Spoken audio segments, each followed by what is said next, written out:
Sign the papers tonight, Mom, my daughter-in-law said as she slid the folder across the dinner table, before things become complicated. The words sounded calm, helpful even, but something about the way Diane avoided looking directly at me made the air inside my dining room feel colder than the December wind rattling against the windows of my Massachusetts home. I stared at the stack of papers resting beside my untouched bowl of clam chowder while my son Ethan kept his eyes fixed on his plate. That frightened me more than the documents themselves. Ethan had always looked at me when he was nervous. Ever since he was a little boy growing up in this same coastal town north of Boston, I could always read his face before he spoke. But that night, my 72-year-old hands folded carefully in my lap, while my only son acted like a stranger sitting at my table. It's just temporary, Diane continued softly, her manicured fingers tapping the top page. Power of attorney would let us help manage things for you after everything you've been through. After everything I'd been through. That was how people spoke to widows. Like grief had turned us fragile. Like loneliness had somehow made us incapable of understanding our own lives. My husband Walter had been gone for 11 months. 11 months since the heart attack that took him while he was shoveling snow from the front walkway of the house we bought together in 1979. Sometimes I still expected to hear his boots near the front door or the sound of his coffee mug settling onto the kitchen counter every morning at exactly 6:15. The silence afterward had changed the house. It stretched through every hallway now. Quiet, heavy, endless.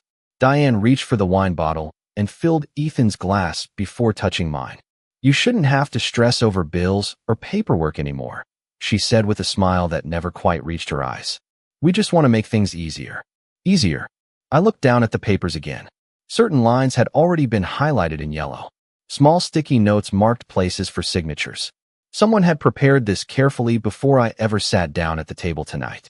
Outside, snow drifted slowly across the dark Atlantic shoreline behind the house. The old grandfather clock near the staircase ticked loudly in the silence between us. Ethan finally cleared his throat. Diane's right, Mom. You've been forgetting things lately. Forgetting things. The sentence settled into my chest like ice water. Last week I misplaced my reading glasses for 20 minutes. 2 days ago I forgot to mail a Christmas card to my cousin in Vermont. Small things. Ordinary things. But suddenly Diane nodded with quiet concern, as though my entire life had become evidence against me. This is only to protect you, she whispered. I picked up the first page slowly. My fingers remained steady, even though something deep inside me had started unraveling. Then I noticed a sentence halfway down the document. In the event of cognitive decline, the appointed parties may determine future living arrangements. Future living arrangements. Assisted living. My eyes lifted toward Diane. She smiled gently and reached for her wine glass. That was the exact moment I realized this dinner had been planned long before I walked into the room. I did not sign the papers that night. I told Diane I was tired and wanted time to read everything carefully before making decisions. For half a second, something sharp flashed across her face before the smile returned. Of course, she said gently as she gathered the dishes from the table. We just worry about you. Worry. That word followed me upstairs like a shadow. My bedroom overlooked the Atlantic Ocean, and even after all these years, the sound of winter waves usually calmed me. Walter used to crack the bedroom window open at night, even in January, because he loved hearing the water while he slept. But that evening, the house no longer felt peaceful. It felt watched. I sat on the edge of my bed, still holding the folder in my hands while snow drifted past the old cedar trees lining the backyard. The room smelled faintly like Walter's aftershave because I still kept one unopened bottle inside the bathroom cabinet. Some people said it was unhealthy to hold on to things after losing someone. But grief was strange. Sometimes a scent was the only thing that reminded you your life had once been full. I opened the folder slowly. Most of the language sounded formal and harmless at first. Management of accounts, property oversight, medical coordination, temporary assistance. But every few paragraphs, certain sentences made my stomach tighten. The appointed parties may act independently in matters involving property sales.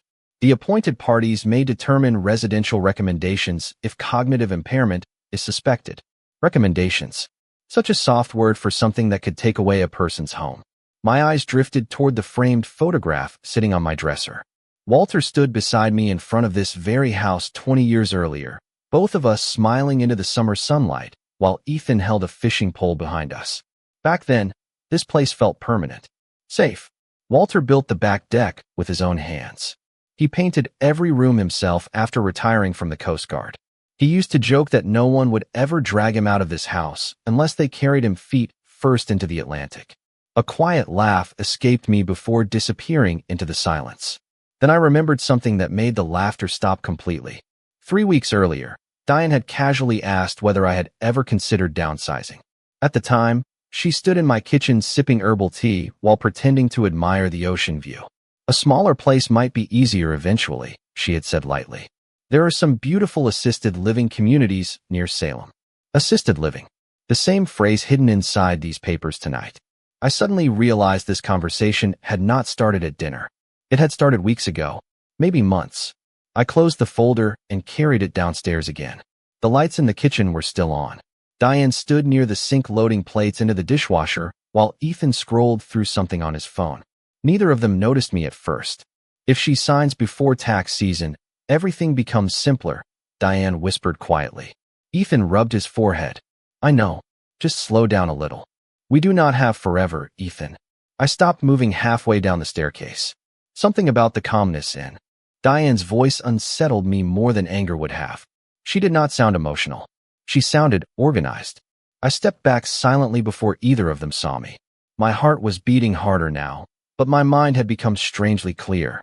Walter used to say that panic made people easy to control. Calm people survived. I returned to my bedroom and locked the door for the first time since my husband died. Then I opened the bottom drawer of my nightstand and pulled out the small brass key Walter gave me years ago. The key to our safe deposit box at Cape Harbor Savings Bank.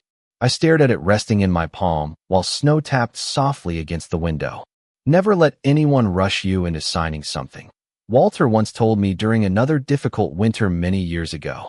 At the time, I thought he was talking about business. Lying awake in the dark that night, I finally understood he might have been warning me about family. The next morning, the Massachusetts coastline disappeared behind a curtain of gray fog as I drove toward Cape Harbor Savings Bank with Walter's brass key resting inside my coat pocket. The roads were still lined with dirty snow from the previous storm, and Christmas wreaths hung from the old colonial houses downtown, though most of them looked faded now beneath the winter sky. Everything around me felt cold and suspended, as if the entire town was holding its breath before another storm rolled in from the Atlantic. I had not visited the bank since Walter's funeral. At the time, I could barely walk through the front doors without feeling like I might collapse. Every person behind those polished marble counters had known my husband for decades. Walter handled nearly all our finances himself after retiring, not because he distrusted me, but because numbers calmed him. He liked order, structure, predictability, things family rarely provided. The heater hummed softly inside my car while I sat parked across the street from the bank for several minutes longer than necessary. I kept hearing Diane's voice from the night before. We just want to make things easier. Funny how people always use gentle words before asking for control. Eventually, I stepped outside, into the bitter air, and walked slowly toward the entrance. The bell above the bank door chimed softly when I entered. Nothing inside had changed. The same darkwood counters, the same brass lamps, the same framed photographs of fishing boats along the harbor walls. Even the scent remained familiar, coffee and old paperwork mixed together in heated winter air. A young teller smiled politely as I approached. Good morning, Mrs. Whitmore. I recognized her after a moment. Emily. She had been in high school when Walter used to bring homemade blueberry muffins to the bank every Christmas Eve. Good morning, I replied quietly. I need access to my safe deposit box. Her expression softened immediately. Of course. Let me get Mr. Reynolds for you. My chest tightened slightly at the name. Harold Reynolds had managed our accounts for almost 20 years. Walter trusted him completely. A few minutes later, the older man appeared from his office wearing silver-rimmed glasses and the same navy cardigan he always seemed to wear during winter. Margaret, he said gently, shaking my hand with both of his. It is good to see you again. I nodded politely, though grief still made conversations feel heavier than they used to. Harold escorted me downstairs toward the private vault area. The narrow hallway smelled faintly like dust and cold metal. He unlocked the vault door carefully before stopping beside me. Take your time, he said. Then, just before leaving, he hesitated. I should mention something.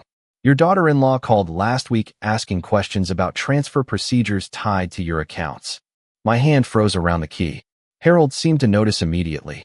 I did not share anything confidential, of course, he added carefully. But she sounded very interested in whether certain authorizations had already been updated. Certain authorizations. I felt my stomach tighten again. Diane had already started preparing before the papers ever appeared at my dinner table. Harold gave me a long look, but did not press further. If you need anything, I will be upstairs. Once he left, the silence inside the vault became almost overwhelming. I inserted Walter's brass key into the lock and opened the safe deposit box slowly. Inside sat neatly organized folders, old insurance documents, several family photographs, and a sealed envelope with my name written across the front in Walter's handwriting. My breath caught immediately. The sight of his handwriting still had the power to unravel me. I picked up the envelope carefully. Margaret, if you are reading this because someone is pressuring you about money, property, or legal authority, slow down and trust your instincts. The words blurred slightly as tears filled my eyes. Walter knew. Somehow, years before his death, he had already imagined this moment. Beneath the letter rested another folder labeled Whitmore Family Trust. I opened it slowly while my heartbeat echoed inside the small concrete room. Attached to the front page was a handwritten note from Walter. Never allow anyone to convince you that age makes you powerless. Especially family. I sat alone inside the bank vault for a long time after reading Walter's letter. The silence around me no longer felt empty. It felt protective, like the concrete walls themselves were shielding me from something I had only begun to understand. My husband had never been dramatic. In 43 years of marriage, Walter Whitmore trusted facts more than emotions and preparation more than optimism. If he left instructions behind, there was a reason. I wiped my eyes carefully before opening the trust folder resting inside the safe deposit box. The paperwork was thick, organized in the precise way Walter handled everything in life.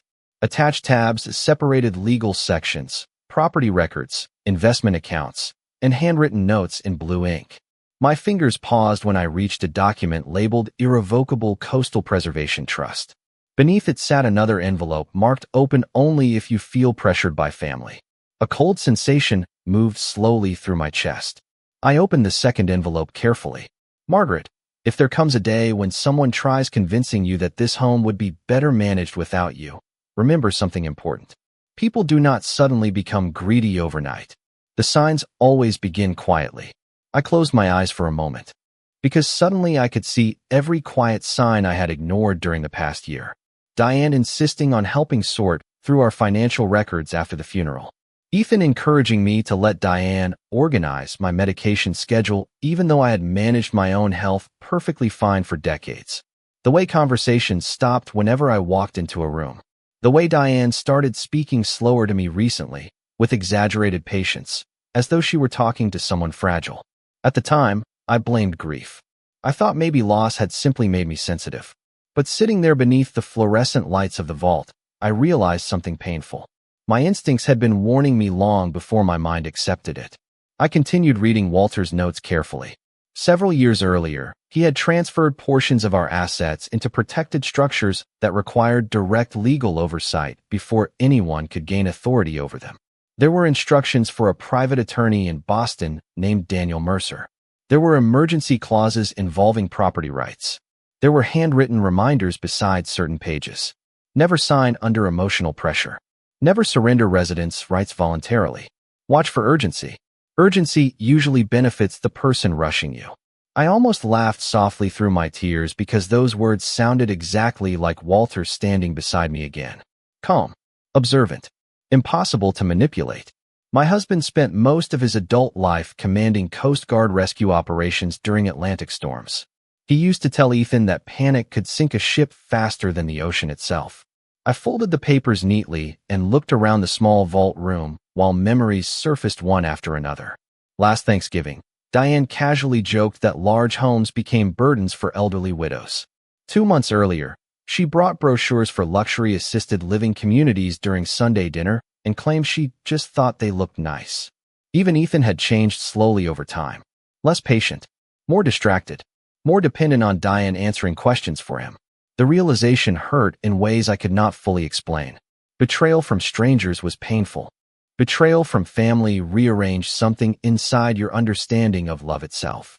Eventually, I gathered the documents carefully and returned upstairs carrying only Walter's handwritten letter in my purse.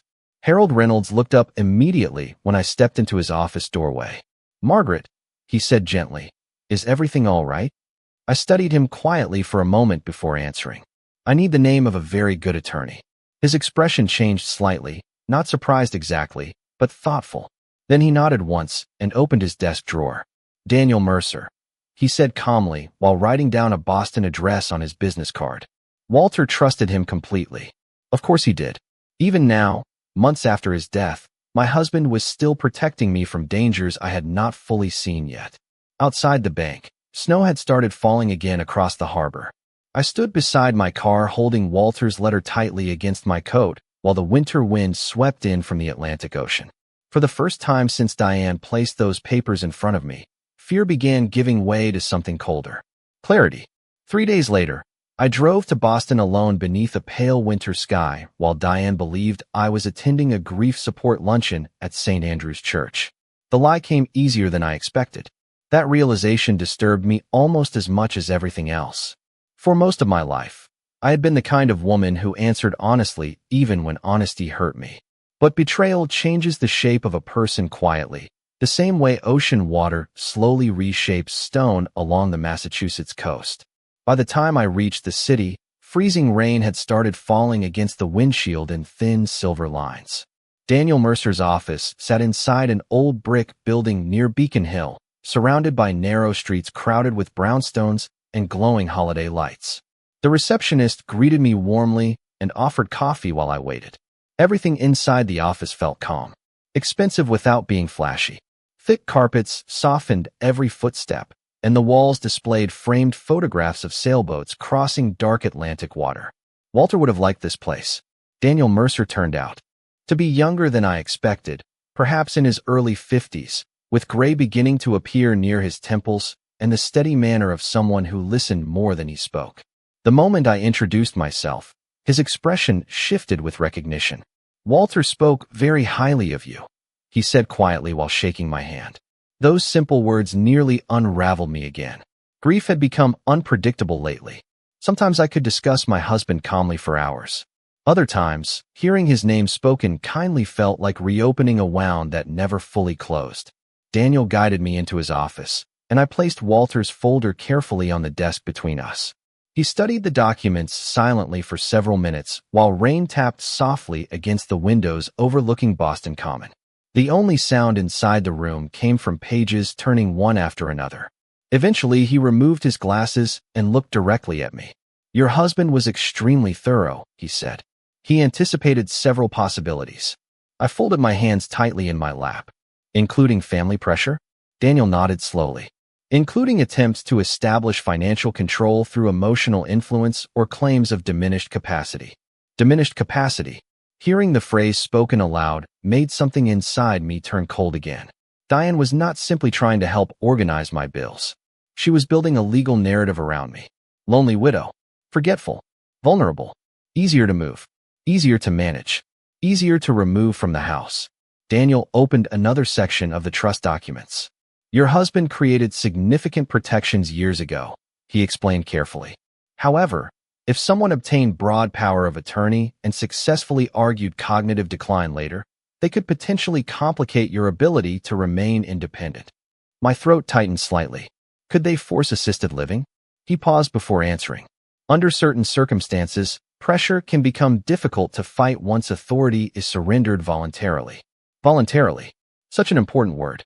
I suddenly understood why Diane kept emphasizing signatures instead of confrontation. She needed my cooperation to make everything appear clean, respectable, legal. Daniel continued reviewing the paperwork while I stared out the rain-covered windows. Boston traffic crawled slowly below us through slush-covered streets, while people hurried beneath umbrellas carrying shopping bags and coffee cups. Normal life continued outside that office while mine quietly shifted beneath my feet. "There is something else you should know," Daniel said finally. His tone had changed slightly. More careful now. He slid a printed email across the desk toward me. I recognized Diane's name immediately at the top of the page. My stomach dropped. She contacted our office 2 months ago, he explained calmly.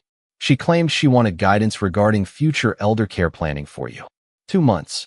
Long before the papers appeared at my dinner table. Long before the careful concern in her voice. I scanned the email slowly while my pulse hammered inside my ears. Diane described me as increasingly forgetful and emotionally unstable after widowhood. She mentioned concerns about independent living.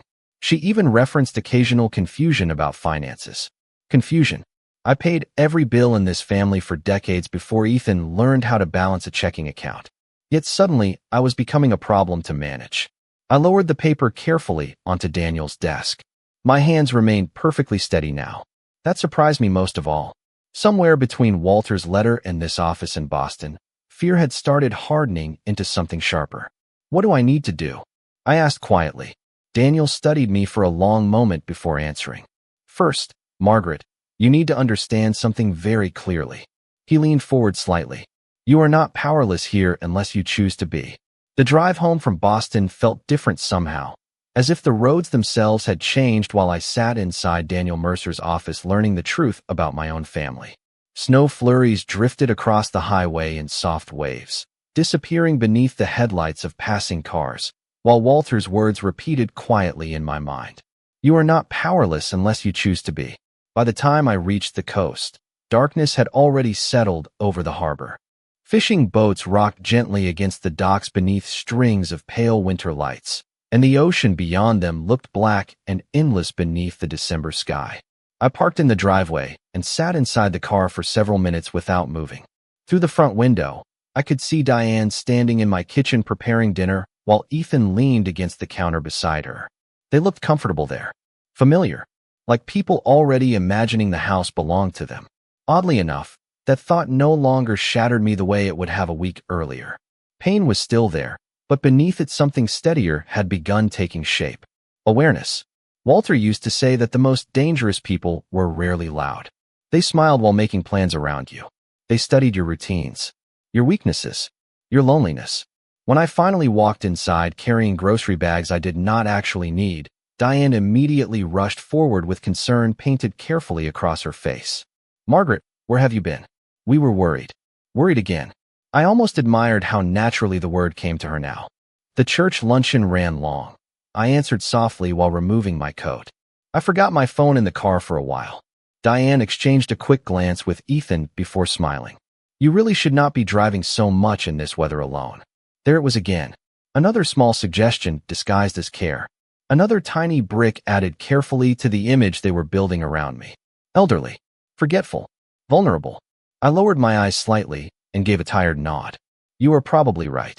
The change in Diane's expression lasted less than a second, but I noticed it immediately. Satisfaction. Tiny. Controlled. But there. That was the moment I understood something important. Diane needed me weak. Not physically. Narratively. Every conversation, every concerned look, every gentle correction helped construct the version of me she intended other people to believe. And suddenly, for the first time since Walter died, I decided to let someone underestimate me on purpose. During dinner, I moved slower than usual. I asked Ethan to repeat himself twice when discussing holiday plans. I even pretended to lose track of a conversation about utility bills halfway through. Diane watched everything carefully while sipping wine from her crystal glass. The more uncertain I appeared, the calmer she became. By the end of the meal, she was practically glowing with quiet confidence.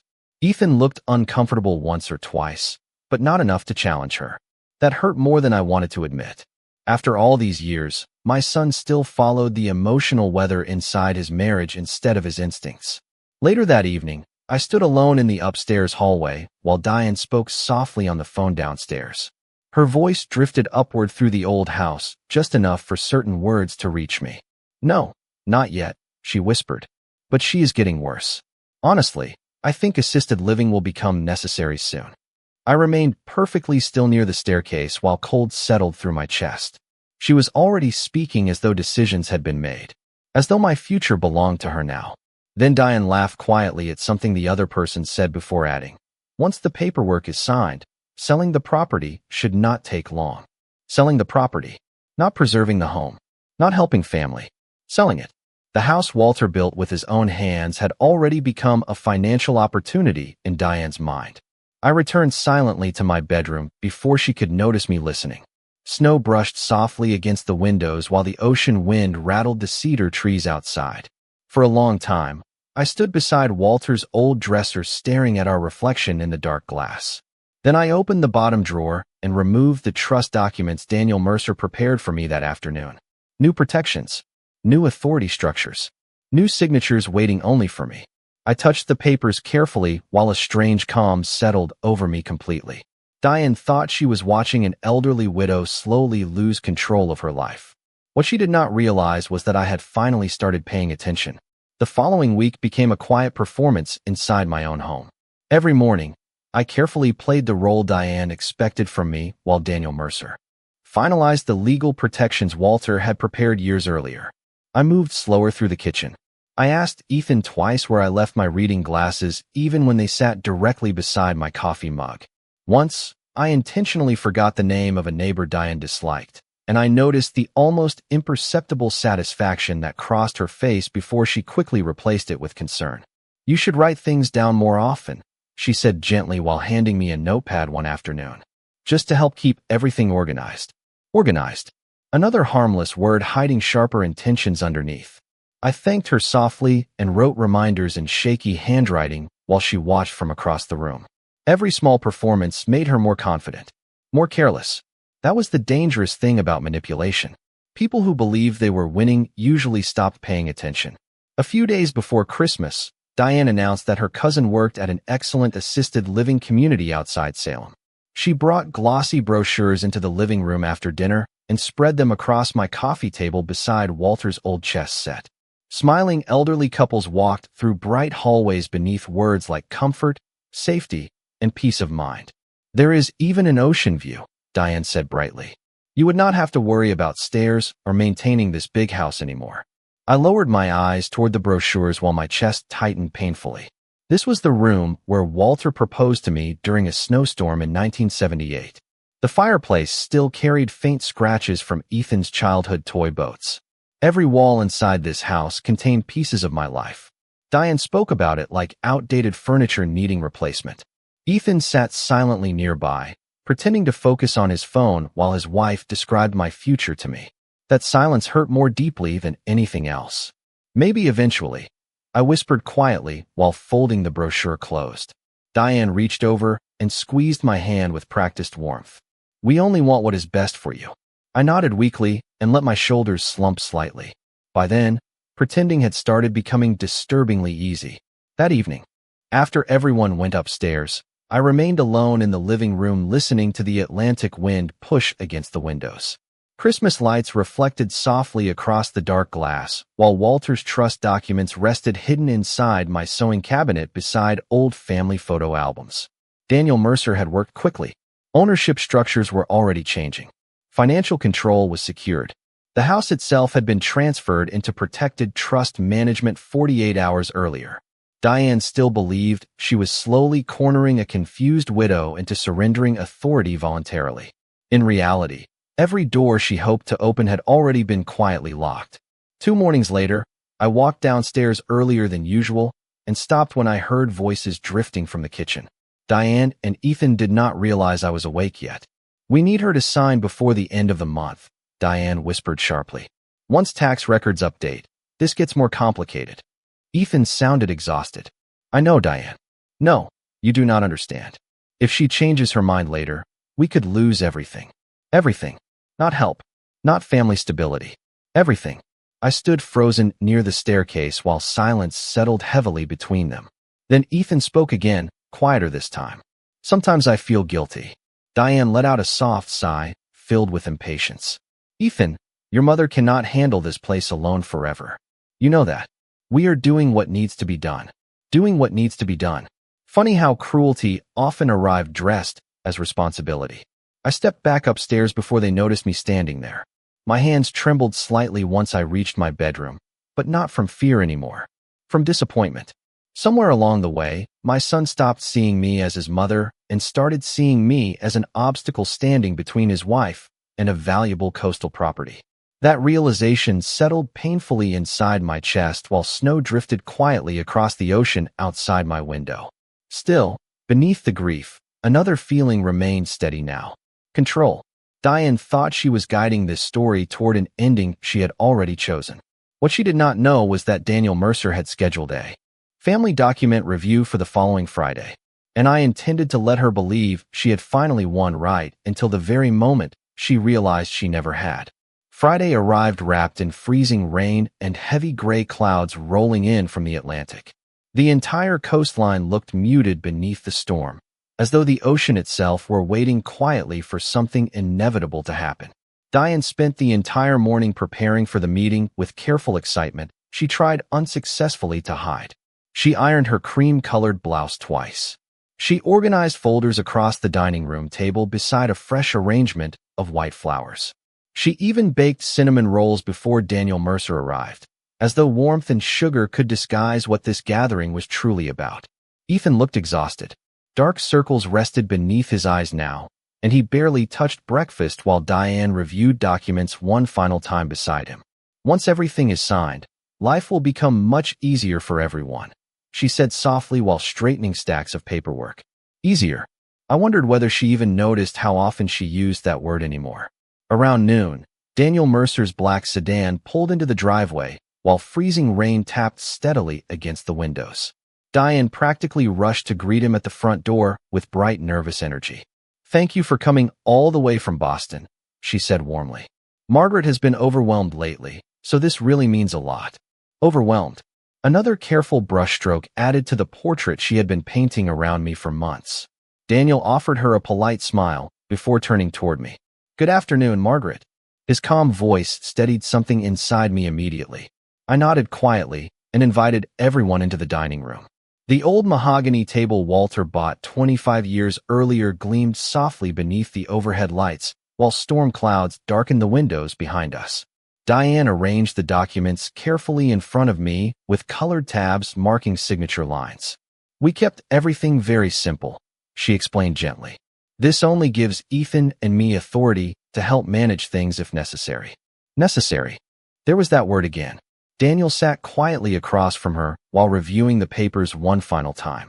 Ethan shifted uneasily beside his wife, avoiding eye contact with everyone in the room.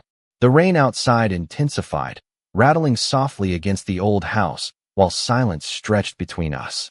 Finally, Diane slid a pen toward me. "Whenever you are ready." I picked up the pen slowly. My hands remained perfectly steady now. Diane noticed immediately, though she mistook my calmness for surrender. I could see it in the small exhale that escaped her lips. Relief. Victory. She thought the story was ending exactly as she planned.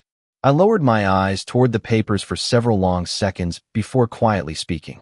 "Before I sign anything," I said softly, "I believe Daniel has additional documents to review first."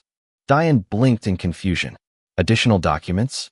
Daniel opened his leather briefcase calmly and removed a thick folder. "Earlier this week," he began evenly, "Mrs. Whitmore finalized several updates involving her estate protections, property rights, and trust structures." The room became very still. Diane's expression tightened slightly. "I do not understand." Daniel slid copies across the table one at a time. "The coastal property and associated financial holdings have already been transferred into an irrevocable protected trust established under instructions originally prepared by Walter Whitmore several years ago." Ethan looked up sharply for the first time all afternoon. "What does that mean?" Daniel folded his hands carefully. "It means the property cannot be sold, transferred, or controlled through standard power of attorney authority." Diane's face drained of color almost instantly. "That is impossible," she whispered. Daniel remained calm. "Additionally, all future decisions regarding Mrs. Whitmore's residence and financial autonomy require independent legal oversight and direct consent protections." Silence crashed heavily across the dining room. I watched Diane stare at the documents as realization spread slowly across her face. Not anger at first. Shock.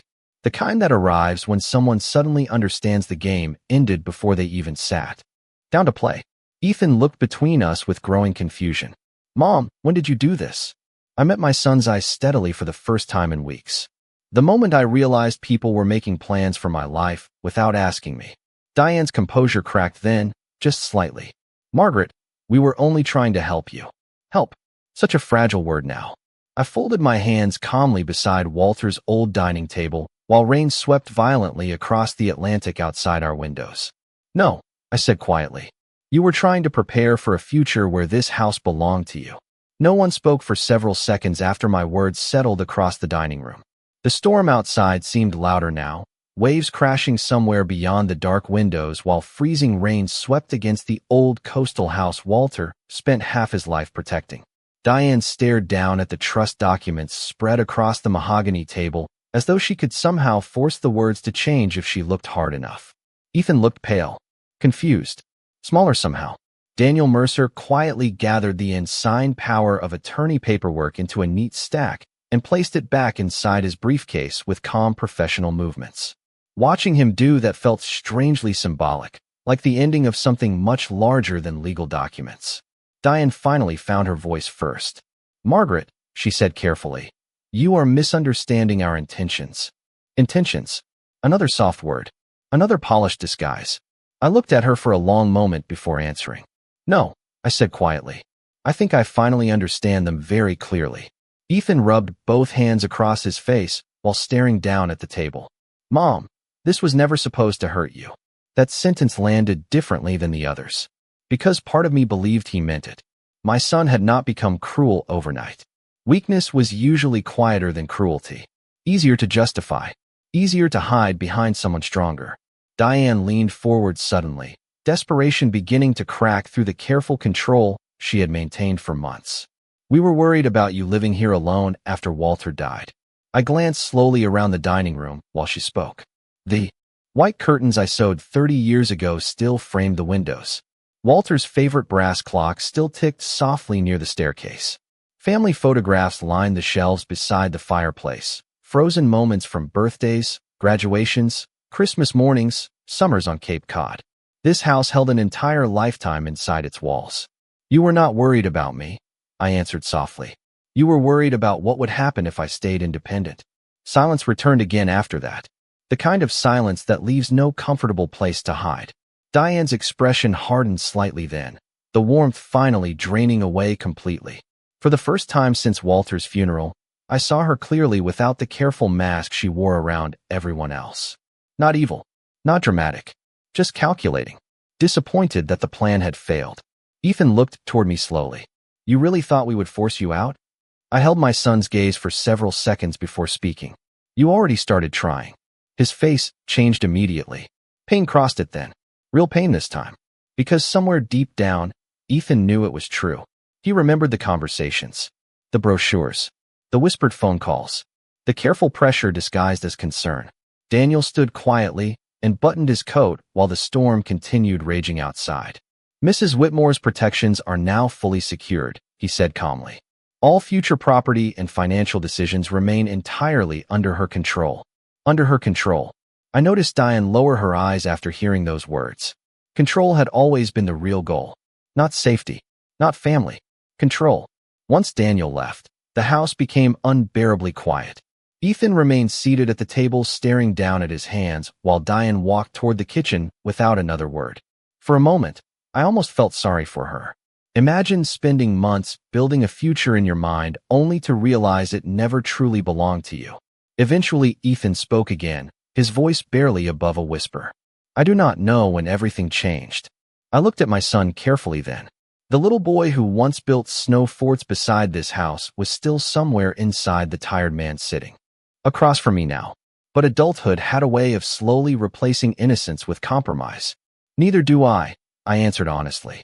He nodded weakly before standing and walking upstairs alone. I remained in the dining room long after everyone disappeared. Outside, the storm finally began losing strength as evening settled over the Massachusetts coast. The ocean beyond the windows looked calmer now beneath the fading winter light.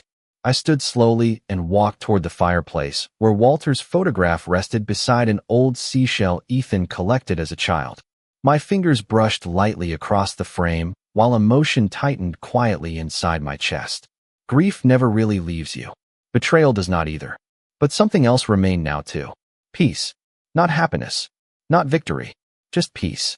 The kind that comes when you finally stop doubting your own instincts. Later that night, I carried a blanket onto the back porch and sat alone listening to the Atlantic waves roll against the shoreline beneath the cold December sky. Snow still covered the dunes beyond the house, glowing silver beneath the moonlight.